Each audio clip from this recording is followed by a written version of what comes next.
నమస్తే, నేను మీ జర్నలిస్ట్ వసంత్. కవిత ఒక సంచలనమైన నిర్ణయం తీసుకున్నారట. అదేంటంటే ఆమె చేసే యాత్ర ఏదైతుందో ఈ నెలాఖరు నుంచి యాత్ర స్టార్ట్ అవబోతుంది. ఈ యాత్రకు సంబంధించి కేసీఆర్ ఫోటో లేకుండానే తెలంగాణ రాష్ట్ర వ్యాప్తంగా ఈ యాత్ర చేయాలి అనేది జాగృతి కార్యకర్తలకు, జాగృతి నాయకులకు ఆమె ఆదేశాలు జారీ చేసినట్టు తెలుస్తుంది. అంటే ఎందుకు ఈ నిర్ణయం తీసుకున్నారు అనేది మనం ఒకసారి చెక్ చేస్తే, గత కొద్ది రోజుల నుంచి కూడాను అందరికి తెలిసిన విషయమే, కవితని పార్టీ నుంచి సస్పెండ్ చేశారు. హరీష్ రావు మీద అనేకమైన ఆరోపణలు చేశారు, అంటే కాళేశ్వరం ప్రాజెక్టు విషయంలో. సో దానికి సంబంధించే ఇక బీఆర్ఎస్ ఆమెను సస్పెండ్ చేసింది. దీంతో పాటుగా ఎమ్మెల్సీ పదవికి రాజీనామా చేశారు కవిత.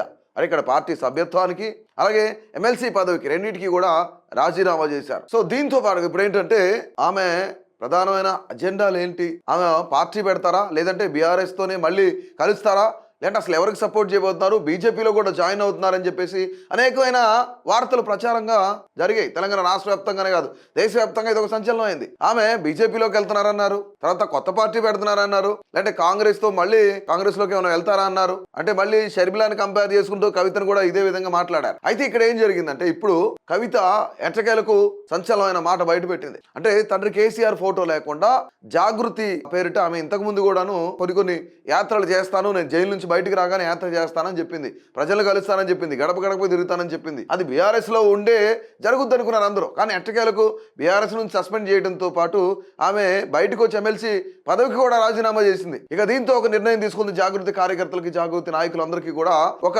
అల్టిమేటం జారీ చేసింది. కేవలం ఒక ప్రొఫెసర్ ఫోటో మాత్రమే ఉంచండి, నాన్న ఫోటో వద్దు, ప్రజలందరినీ కలుద్దాం, తెలంగాణ రాష్ట్ర వ్యాప్తంగా నలుమూలల్లో ఉన్న ప్రజలందరినీ కలవబోతున్నాను వితౌట్ కేసీఆర్ ఫోటో అని చెప్పిందట. ఇప్పుడు అది పెద్ద హాట్ టాపిక్ గా మారింది. ఇంతకీ ప్రొఫెసర్ ఎవరంటే జయశంకర్, ప్రొఫెసర్ జయశంకర్ గారి ఫోటో మాత్రమే ఉంటుంది అని చెప్పేసి కవిత కూడా చెప్పారనమాట. అంటే ముఖ్యంగా ఇప్పుడు ఏం చెప్పదలుచుకుంది కవిత? కేసీఆర్ కన్నా పెద్ద నాయకుడు, కేసీఆర్ కన్నా గొప్ప వ్యక్తి జయశంకర్ అని చెప్పుకోదలుచుకుందా? అంటే తెలంగాణ వచ్చింది కేసీఆర్ వల్ల కాదు, జయశంకర్ వల్ల వచ్చిందని చెప్పదలుచుకుందా? అసలు ఏం ఆలోచన ఉంది కవిత మైండ్ లో, కవిత మనసులోని మాట ఏంటి అసలు? అంటే ముఖ్యంగా ఇప్పుడు ఆమె యాత్ర చేయడానికి ముఖ్యమైన కారణం ఏంటంటే తెలంగాణ ప్రజల, తెలంగాణ సమాజం యొక్క సంక్షేమం కావాలి, ప్రజల సంక్షేమం కావాలి. దీంతో పాటు బీసీ ఎవరైతున్నారో బీసీ అభివృద్ధే నా ముఖ్య ఉద్దేశం అని చెప్తున్నారు. అంటే గత 10 ఏళ్ల నుంచి గుర్తురాని బీసీలు ఈ రోజు గుర్తొస్తున్నారా అని చెప్పేసి బీజేపీ, కాంగ్రెస్ నాయకులు కూడా మాట్లాడుతున్నారు. అంటే ముఖ్యంగా నా ఉద్దేశం బీసీ నినాదం అని చెప్తుంది, బీసీ అభివృద్ధి అని చెప్తుంది, ప్రజల సంక్షేమం అని చెప్తుంది. అంటే ఇక్కడ తెలంగాణని తీసుకొచ్చిన ఒక లీడర్ కేసీఆర్ అని అందరూ చెప్పుకుంటారు. అంటే కేసీఆర్ 10 ఏళ్ల పరిపాలన తర్వాత కేసీఆర్ లాంటి వ్యక్తిని కూడా, అంటే రాష్ట్రానికి నీళ్లు తెచ్చిన వ్యక్తి, కరెంటు తెచ్చిన వ్యక్తి, అభివృద్ధి కేసీఆర్ తో సాధ్యమైంది అని చెప్పేసి చాలా మంది మాట్లాడుకుంటూ ఉన్నారు. అలాంటి వ్యక్తినే 10 ఏళ్ల తర్వాత పక్కన కూర్చోబెట్టిన తెలంగాణ సమాజం ఈరోజు కవితను ఏ విధంగా దగ్గర చేర్చుకుంటుంది? కవితతో పాటు అడిగేయడానికి తెలంగాణ సమాజం సిద్ధంగా ఉందా?